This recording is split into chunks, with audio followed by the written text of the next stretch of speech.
Does it leave the producers who are just waiting to hear what they have to do? Let's speak to one, shall we? Dougal Sharp is the founder of the Innocent Gun beer brand and indeed the master brewer at its brewery. Morning. Morning, Martin. Thanks for being with us this morning. What do you make of where we are at the moment with all this then? Well, it's just a bonfire of chaos. It's been chaos from the outset, and the chaos continues. Businesses are reeling with uncertainty. And no one knows where to look next for answers.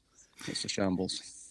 Do you have sympathy with the Scottish Government at this stage? They said after, I've spoken to you in the past about the problems they've had along the way getting this scheme to where it is now, but they said they were ready to go, Wales is ready to go, and then Westminster comes in and says, hang on a minute, take a big chunk of this scheme out. That's the only way you're going to get the go-ahead.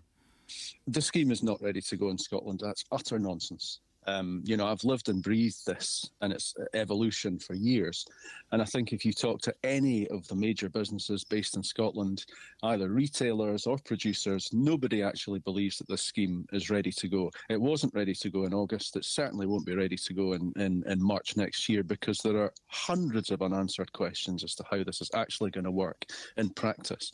And I think Dougal, let me just stop you there. I spoke to Lorna Slater on Sunday morning in an interview. She's absolutely insistent the whole thing is ready to go. She accepts it's not been straightforward, but she's spoken to the industry, she's listened, she's made changes, and it's all systems go now, to quote her.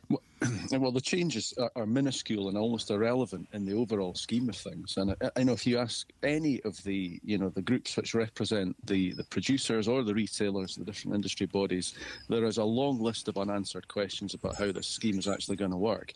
And if you take a step back from it, whether glass is included in this scheme in Scotland or not, the price that this is going to force onto consumers is going to be significant. And I'm talking about 20, 30, 40 pounds extra on your shopping bill every week.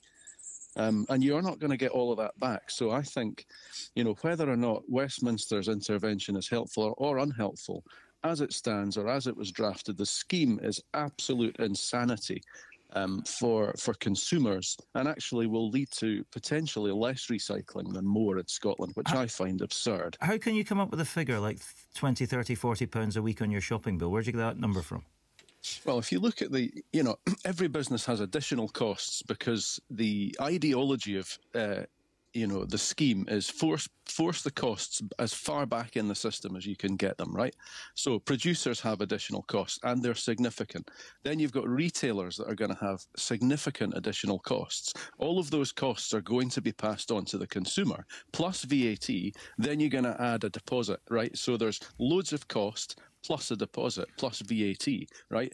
So if you add, and this is on every scheme item, from kids' fruit shoots, bottles of water, cans of juice, cans of beer, whatever. It's everything. And it is going to, if you add it all up on a weekly basis, it's going to be significant. Countries everywhere around the world operate schemes like this to go without any drama or crisis. Why can't we do this? But why can't? No. What's the difference? The schemes, well, a lot of schemes around the world, most schemes around the world have smaller deposit amounts. Certain things are included, certain things are excluded. And most of the time, the money is levied at the till. So it isn't forcing cost back into the supply chain. So the minute you start forcing costs back up the supply chain, i.e. onto the producers, we have to then, that's additional cost for us. We have to pass that on. The retailers pass the cost that they incur on. And a lot of the times in these places where DRS has been implemented, they already had, or they never had curbside recycling or any of the advanced recycling that we've currently got. And, we've been very clear that the DRS system that has been in Scotland is going to almost wipe out a lot of the existing infrastructure which has been put in place to deal with recycling. Yeah. So it's incredibly wasteful. If Lorna Slater was here, I'm sure she'd say we get about 60% on glass recycling at the moment. She wants to put that up to 90 to 100%. Let me just ask you about glass. We're actually over that. Well, that's a key point, Martin. We're over that.